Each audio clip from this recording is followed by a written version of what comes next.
And she's like, well, because this whole test, he's been answering the voices.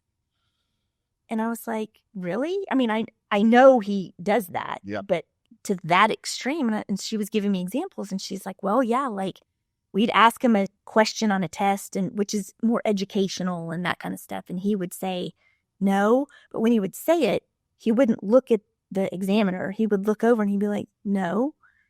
And they'd be like, Kaysen, and go try to redirect him back. And then he would be out of the blue, I'm Kaysen. And they were so interestingly, these hallucinations did not appear to be scaring him. No, but he was she said he was actually engaging and having conversations with these voices. Yeah.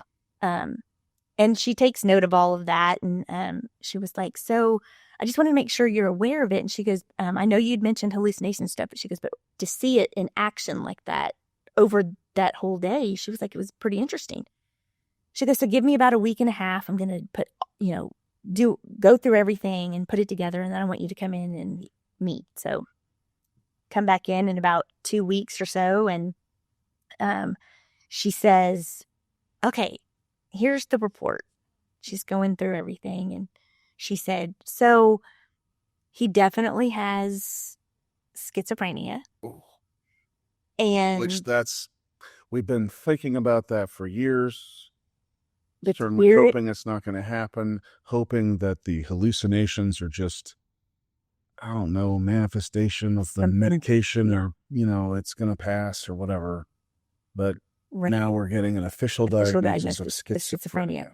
And she said, because he's bipolar, because I asked, does that mean he didn't have bipolar? And she's like, oh, no. Because she's the one who told us that he had bipolar. Right. Right? She says, no.